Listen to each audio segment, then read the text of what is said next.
কি ছিল ছবি আঁকার পটু। বাড়িটা তার ছিল বুঝি সুখী নদীর মোড়ে। বাড়িটা তার ছিল বুঝি সুখী নদীর মোড়ে। নাগ কন্যা আস্ত ঘাটে শাঁখের নৌকা চড়ে। নাগ কন্যা আস্ত ঘাটে শাঁখের নৌকা চড়ে। শাঁখের নৌকা চড়ে, শাঁখের নৌকা চড়ে, শাঁখের নৌকা চড়ে।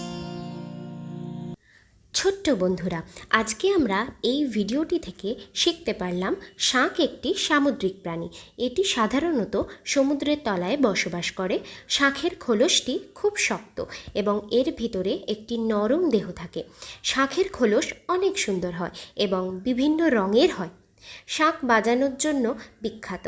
আমাদের দেশে পূজার সময় শাঁখ বাজানো হয়। শাঁখ বাজালে একটি মিষ্টি সুর হয়, যা শুনতে খুবই ভালো লাগে। হ্যালো বন্ধুরা, আশা করছি তোমাদের এই ভিডিওটা ভালো লেগেছে, মজার। আর যদি ভিডিও দেখতে চাও তাহলে তাড়াতাড়ি আগডুম বাগডুমে সাবস্ক্রাইব করো।